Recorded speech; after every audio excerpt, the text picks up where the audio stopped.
Hi guys, Barbara here. I hope you guys are having a fantastic day today. Today's recipe is going to be sourdough pita bread. Take a look at them. Gorgeous, right? You're watching The Bear Pantry Show.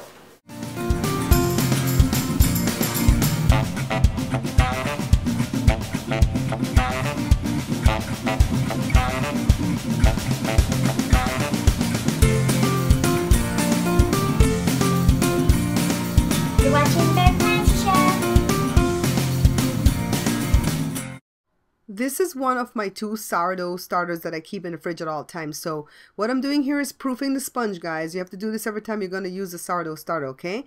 1 cup of all-purpose flour, 1 cup of filtered water to the starter, and just give it a stir until all the lumps go away like this. And then set it here on the counter for 3 hours uncovered. 3 hours later, it's time to stir and look at all the bubbles. The yeast have come alive. Now let's go ahead and make the mother. So back into my clean jar, 1 cup of the proof sponge to half a cup of flour and half a cup of filtered water. So let me go ahead and give this a stir. I always say a stir, but I have to stir this rigorously until it's smooth. And then when all the lumps have gone away, put the lid back on, put it in the fridge, and you can use it again in the future. So 1 teaspoon of salt, 1 tablespoon of extra virgin olive oil to the 2 cups of starter that's left behind. And then to this, all I'm going to do is add flour. We're not going to use eggs. We're not going to use butter, oil, nothing. Okay, just this to make the pita breads, all right? And you just want to add the flour a little bit at a time because you cannot go back and put wet back into this again. Now it's time for me to put this on the counter. And let me go ahead and get it out this bowl. And all I have to do now is knead this until it's smooth. Just take your time with it, okay? Keep flouring the counter as you need to. Now I've washed my bowl. I'm greasing it. And I'm going to put my dough back in. See how beautiful it is? Now I'm going to cover this up for 6 hours overnight. And now it's the next morning. And so I'm going to deal with it now.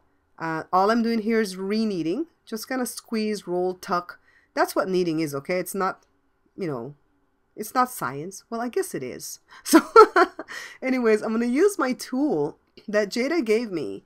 And I don't know why I didn't buy this a long time ago. But I think a part of the reason is because I know that a lot of my viewers don't have these tools in the kitchen. And I don't want you to feel like you can't do it just because you don't have the tools, all right?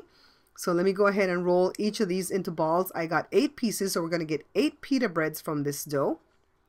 And you just want to roll and set them on a greased baking sheet, or if you leave them on the counter, grease the counter where you're going to set them. Cover them up, and then an hour and a half to 2 hours later, here they are.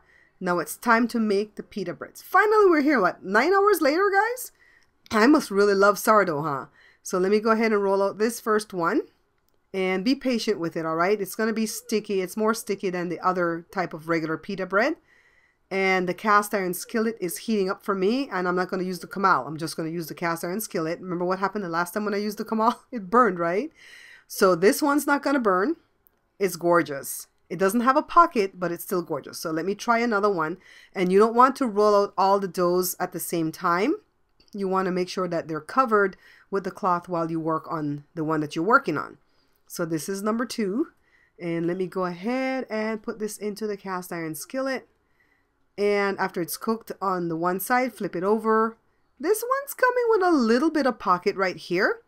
But you know, one of my viewers told me to do this. Put a lid on it and we're going to get pockets. Look, see? I'm going to have to give you credit at the end. So stay at the end to hear who told me to do this, okay? Let me go ahead and flip this one. And let me show you what all I've done. I've been so busy. See the pocket? Let me show you guys.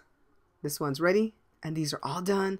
And I am spanking hands away from here. Now look at this one. This looks so legit and professional. I am so proud of myself. Now this is going to go with breakfast today.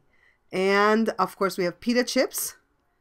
And take a look at my display right here. It looks like I'm running a bakery. Oh my goodness. You guys have to try this. I want to give a special shout out to Tara or Tara Hallmark. I love your name, by the way. Thank you so much for giving me that tip the last time I did pita bread, because you told me to put the lid on the pot when it was cooking and it would poof up even more, and it certainly did. Thank you so much, Tara. Anyways, I hope you guys try this if you have your sourdough starter. I really liked the regular pita bread. And comparing it to the sourdough one, I like the regular one better, but this one was still awesome, okay? Has that pungent taste, and it was still thick and meaty, and you could still stuff it with things inside.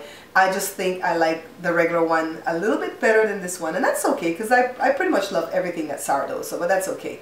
Anyways, guys, thank you so much for watching the show, for liking, for sharing. And you know what, another quick shout out to Mommy Laurie. I don't know if she gets an opportunity to watch my show. She's a mom at the church, but I know your son Adi watches the show from time to time, and I'm going to share it with him so he can show it to you. You gave me this jacket. Thank you so much for giving me this jacket to wear on the show. It's so gorgeous. It fits me so well, and I'm really grateful for any little thing that any of you give to me, okay? Thanks a lot. Until I see you guys again, take care.